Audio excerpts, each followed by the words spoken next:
واہ کیا خوبصورت تصورات ہیں تمہارے، وہ تنزیہ انداز میں بولی۔ یا پھر فحش فلموں میں کام کرنے پر مجبور ہو جاؤ گی۔ اوہ میں شرط لگا سکتی ہوں مسٹر جارٹ۔ اسی وقت رالف وہاں آ گیا۔ اس نے ہاتھ میں بیئر کی بوتل پکڑی ہوئی تھی۔ اس نے باری باری جارج اور جینا کو دیکھا اور بولا، میں کچھ بھول گیا تھا؟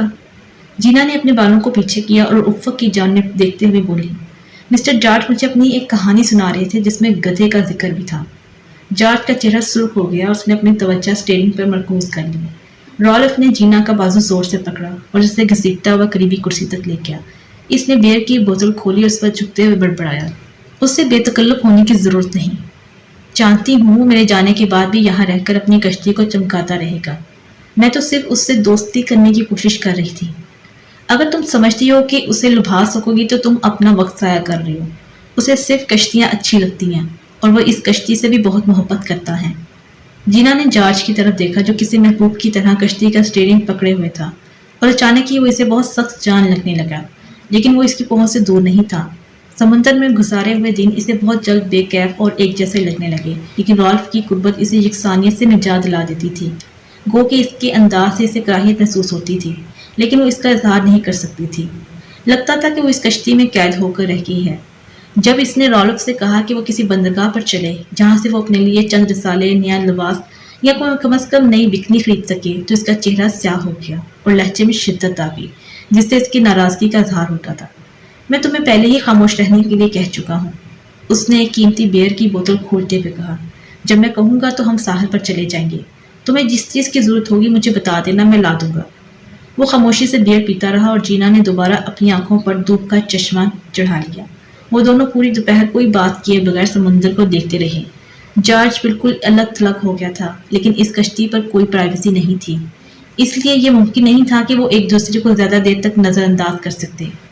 کبھی کبھی جینا کو اس کی نگاہیں اپنے جسم میں پیوست ہوتی محسوس ہوتی جب وہ عرصے پر چت لیٹی سن بات لے رہی ہوتی، اور جب وہ اسے نظریں ملانے کے لیے اپنا سر موڑتی تو وہ جلدی سے دوسری جانب دیکھنے لگتا۔ اس کا خیال تھا کہ وہ اس کی اور رالف کی کیبن میں ہونے والی گفتگو سنتا ہے۔ اس روز وہ بہت حیران ہوئی جب جارج نے اسے تنہا پا کر گیلری میں پکڑ لیا۔ اس نے اپنی گرفت ڈھیلی کر دی اور سرگوشی کے انداز میں بولا، سنو لڑکی، گو کہ ان چند ہفتوں میں میری تم سے اتنی زیادہ بے تکلفی نہیں ہوئی، لیکن کچھ ایسی باتیں ہیں جو میں تمہاری بھلائی کے لیے بتانا چاہتا ہوں۔ اس کی آواز میں لرزش نمایاں تھی۔ جینا نے قریب ہو کر اس کے چہرے کو غور سے دیکھا۔ اسے وہاں خوف کی پرچھائیاں نظر آئیں۔ وہ ادھر ادھر دیکھتے ہوئے بولا، رالف نے کچھ بدماشوں سے ایک بڑی رقم لی تھی جس میں سے کچھ اس نے نقدی کی صورت میں اپنے پاس رکھی ہوئی ہے، اور اب وہ بھاگتا پھر رہا ہے۔ وہ فلائنگ ڈچ مین بن کر رہ گیا ہے۔ تم جانتی ہو وہ کون تھا؟ ایک جہاز کا کپتان جسے بددعا تھی کہ وہ کبھی خشکی پر قدم نہ رکھ سکے۔ وہ کسی بھوت کی طرح ہمیشہ ایک بندرگاہ سے دوسری بندرگاہ پر جاتا رہے۔ یہی حال رالف کا ہے۔ وہ ایک جزیرے سے دوسرے جزیرے کی جانب بھاگ رہا ہے اور صرف ضروری سامان لینے کے لیے تھوڑی دیر رکتا ہے۔ ہم بھی اس کے ساتھ دوڑ رہے ہیں۔ ہم ان جزیروں کے درمیان سفر کر سکتے ہیں، لیکن کسی ایک جگہ زیادہ دیر قیام نہیں کر سکتے کیونکہ وہ بدماش رالف کو تلاش کر رہے ہیں۔ یقین جانو وہ بہت ہی خطرناک لوگ ہیں۔ اگر رالف ان کے ہاتھ آ گیا تو وہ اس کے ٹکڑے کر کے سمندر میں پھینک دیں گے تاکہ وہ مچھلیوں کی خوراک بن جائے۔ یہی سلوک وہ اس کے ساتھیوں کے ساتھ بھی کریں گے۔ جینا اپنی کلائی مسلتے ہوئے بولی، اس معاملے سے میرا کوئی تعلق نہیں۔ میرے پاس ایسا کوئی پیسہ نہیں اور نہ ہی ان برے لوگوں کے ساتھ میرا کوئی تعلق ہے۔ اس سے کوئی فرق نہیں پڑتا۔ وہ اپنے طور پر فرض کر لیتے ہیں اور اس کے مطابق کارروائی کرتے ہیں۔ پھر مجھے کیا کرنا چاہیے؟ وہ اس کے کندھوں کے عقب میں دیکھتے ہوئے بولی۔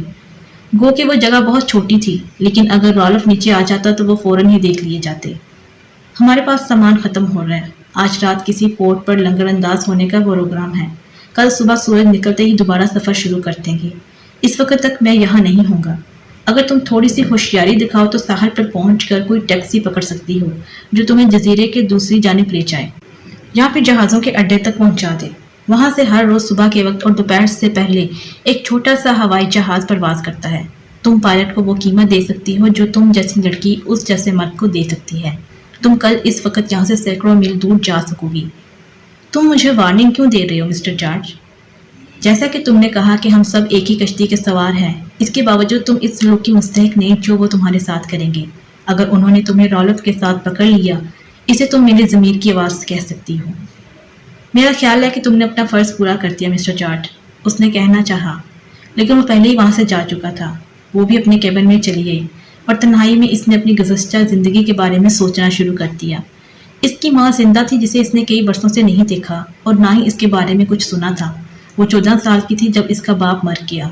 اس وقت ان کے پاس بمشکل $1000 اور کچھ زیورات تھے، لیکن زندگی روز بروز مشکل ہوتی جا رہی تھی۔ 16 سال کی عمر میں وہ گھر سے نکل کھڑی ہوئی تھی۔ اس نے ایک بینڈ کے ساتھ رہنا شروع کر دیا۔ وہ ایک شہر سے دوسرے شہر سفر کرتے۔ پھر اس کی ملاقات نیو اورلینز کے گلوکار سے ہوئی جو اس سے بیماری کا تحفہ دے کر غائب ہو گیا۔ ہسپتال سے فارغ ہونے کے بعد اس نے ساحلی علاقوں کا رخ کیا اور کاروباری لوگوں سے راہ و رسم بڑھانے لگی۔ اب وہ یہ زندگی ترک کرنے اور کسی امیر شخص سے شادی کرنے کے لیے تیار تھی تاکہ ایک ہی مرتبہ ساری آسائشیں اس کی دسترس میں آ جائیں۔ رالف اسے اس مقصد کے لیے مناسب لگا۔ اس کے پاس بہت پیسہ تھا اور وہ اس سے اچھا برتاؤ کرتا تھا۔ وہ اسے اچھی لگتی تھی۔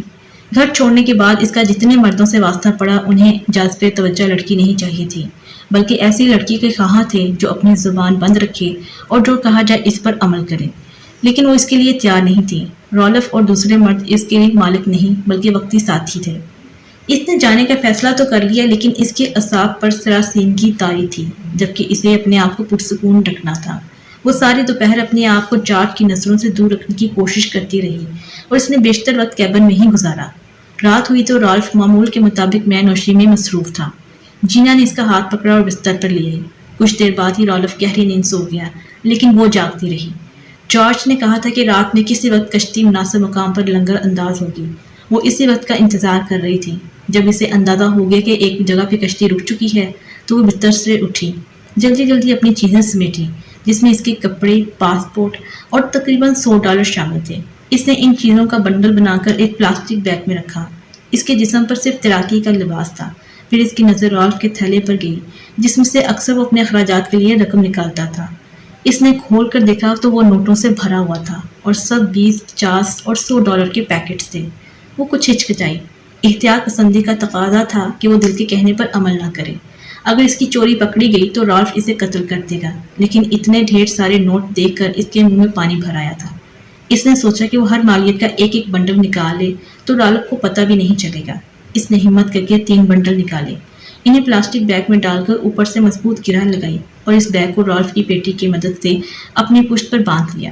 وہ عرشے پر آئی تو جارج اسے کہیں نظر نہیں آیا۔ یوں لگ رہا تھا کہ جیسے وہ پہلے ہی چھوٹی کشتی میں بیٹھ کر نکل گیا ہو۔ اس نے 4 میل کے فاصلے پر ساحل کا معائنہ کیا۔ اسے بندرگاہ پر واقع شہر کی روشنیاں جگمگاتی ہوئی نظر آئیں۔ اس نے ساحل کی سمت ناک کی سیٹ میں تیر کر جانے کا فیصلہ کیا۔ اس کا خیال تھا کہ وہ جگہ شہر کی حدود سے 1 میل کے فاصلے پر ہوگی اور وہ پیدل چل کر بھی شہر میں داخل ہو سکتی ہے، جہاں سے وہ ٹیکسی کے ذریعے جہازوں کے اڈے تک چلی جائے گی۔